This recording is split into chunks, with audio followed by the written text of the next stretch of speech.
Gangster Joker. In Suicide Squad, Joker's first major appearance takes place in a nightclub full of criminals. During a conversation with a mob boss, Jared Leto's Joker constantly shifts his behavior. One moment he seems relaxed, the next he's making threats and making bizarre decisions. When the criminal compliments Harley Quinn, for example, Joker offers her to him as if she were a gift, and then coldly kills him moments later. The film tries to portray him as an influential and unpredictable figure, but the scene ends up leaving a very different impression than intended. The biggest problem is that the scene tries far too hard to convince the audience that this Joker is dangerous. Instead of naturally building tension, the movie relies on mannerisms, laughs, and sudden mood swings. And that stands out even more because we're talking about Batman's greatest enemy. The expectations were enormous: Carnage. In Venom, Cletus Casady's introduction happens in a post-credits scene. After the main events of the film, Eddie Brock is granted permission to interview a dangerous serial killer. When he arrives, he finds Cletus isolated inside a special cell, surrounded by bars and behaving mysteriously. In the comics, Cletus is one of the most dangerous villains connected to Venom's universe, and expectations for seeing him on the big screen were huge. The problem is that the scene became famous for all the wrong reasons. The first thing that stands out is Woody Harrelson's red wig. Instead of making the character look threatening, it ended up looking artificial and even funny. Many people simply couldn't take the scene seriously once he appeared on screen. On top of that, the entire conversation between Eddie and Cletus feels like an attempt to recreate those classic meetings between journalists and brilliant killers locked away in maximum security cells. Except here it lacks tension, mystery, and impact. Then comes the final line. Before the scene ends, Cletus looks at Eddie and says that when he gets out of prison, there will be carnage. There's gonna be carnage. It was a direct reference to Carnage from the comics, but the line was considered so obvious that it quickly became a joke among many fans. Interestingly, for Venom, Let There Be Carnage, the production completely abandoned that famous wig. Dr. Doom. In the 2015 Fantastic Four movie, Dr. Doom's introduction takes place after Victor Von Doom spends about a year trapped on the mysterious Planet Zero, a parallel dimension discovered by the protagonists. During an experimental mission, something goes wrong, and Victor is left behind, presumed dead by everyone on Earth. When they finally find him, Victor returns completely transformed. His body has fused with the spacesuit he wore during the mission, and with the very matter of Planet Zero itself. Taken to a government facility, he awakens in an isolation room surrounded by scientists. In the comics, this is usually a crucial moment for the character, as his disfigurement helps shape both his personality and his obsession with control. Here, however, there's almost no emotional development. He simply accepts the transformation within seconds. Moments later, he starts eliminating everyone around him. The scene tries to establish Dr. Doom as an unstoppable threat, but it ends up feeling like a generic destruction sequence with very little personality. The film practically abandons many of the traits that made the character so popular in the comics, including his strategic intelligence, massive ego, and intimidating presence. The perfect target. In Daredevil, Bullseye's first scene tries to convince the audience that they're looking at the most accurate assassin in the world. The scene takes place in a pub where the character appears alone, casually drinking while throwing darts with perfect accuracy. The problem begins when a man makes a rude comment. Offended, Bullseye grabs a few paper clips, straightens the metal with his fingers, and turns them into improvised projectiles. Seconds later, he throws them across the bar and kills the man.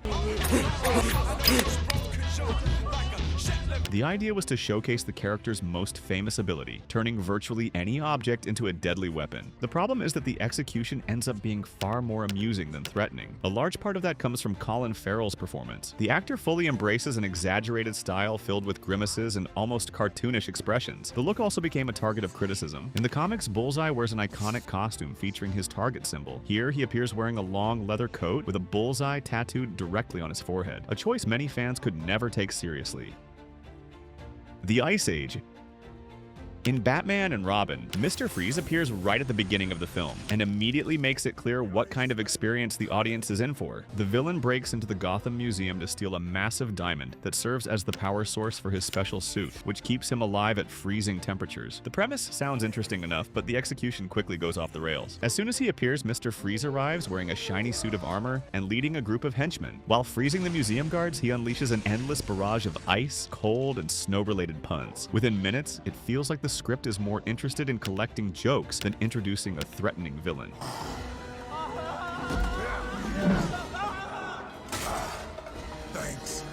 Things become even more absurd when Batman and Robin arrive. Batman crashes through a massive glass ceiling while Robin slides in on his motorcycle. What's most surprising is that Mr. Freeze was already an extremely respected character among fans thanks to Batman, the animated series. There, he was portrayed as a tragic scientist, willing to do anything to save his dying wife. It was a heartbreaking and emotional story. In the film, however, almost all of that depth disappears. Arnold Schwarzenegger is clearly having fun in the role, but his version of the character feels much more like an 80s one-liner machine than the cold and calculating villain from the comics. And it ended up becoming one of the most famous examples of how not to introduce a supervillain, the God Butcher.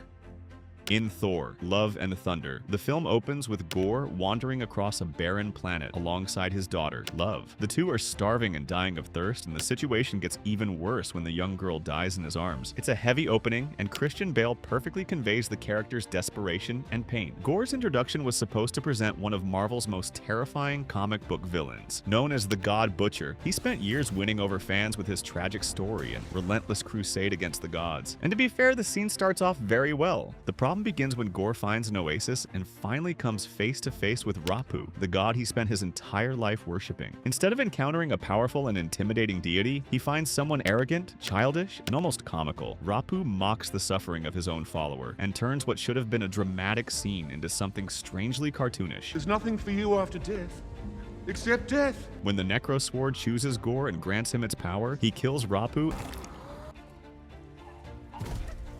and vows to exterminate every god in the universe. All gods will die. The problem is that the scene never manages to sell the idea that we're witnessing a truly massive threat. Unlike villains such as Thanos, who demonstrate their power by defeating major figures right away, Gore kills a god that the movie portrays as a complete idiot. The result is unusual. Christian Bale delivers an excellent performance, but his introduction is weakened by the film's overall tone. For a character called the God Butcher, his debut somehow feels like it's missing the most important thing, showing why the gods should actually fear him. Call the axe. Call the axe when you call the dentist. The Emo Demon. In Ghost Rider, Blackheart arrives on Earth accompanied by other demons connected to the elements of nature. His goal is to find a mystical contract capable of granting him enough power to challenge his own father. The premise is interesting, but the execution ended up generating a lot of criticism. In his very first sequence, Blackheart storms into a bar and demonstrates his supernatural abilities. The problem is that instead of seeming like an intimidating threat, he appears with a look that many viewers compared to the lead singer of a 2000s emo band. His hairstyle, clothing, and behavior make the character feel far less frightening than the script clearly intended. The situation gets even worse when Mephistopheles appears to confront him. Instead of displaying the confidence of someone determined to conquer the world, Blackheart spends much of the conversation complaining and acting like a rebellious teenager arguing with his father. That completely weakens the villain's image right from the start of the movie. In the comics, Blackheart is usually portrayed as an intelligent and extremely dangerous manipulator. In the film, however, his introduction focuses on impulsive behavior and exaggerated dialogue that ultimately make the character difficult to take seriously. The Ice Queen.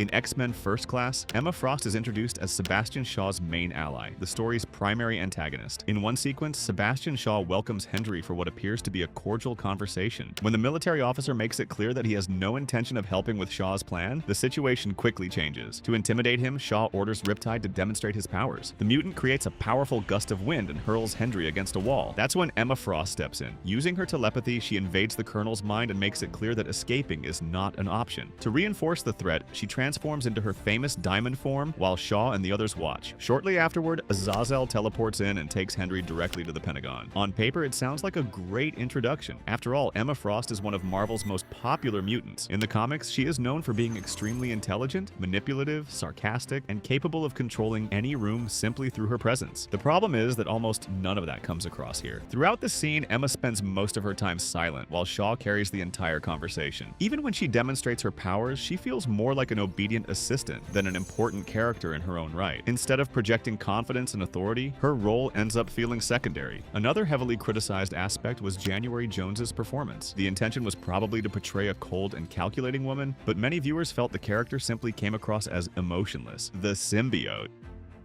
In Spider-Man 3, Venom's transformation happens after Peter Parker finally manages to get rid of the black suit. At the top of a church, he discovers that the sound of the bells weakens the creature and uses them to tear the symbiote away from his body. Meanwhile, down below, Eddie Brock is praying. And this is where one of the scene's biggest problems already begins. Eddie isn't there by coincidence. Shortly beforehand, he had lost his job because of Peter Parker, and his romantic relationship had also fallen apart. Consumed by anger, he enters the church and prays for God to kill Peter Parker.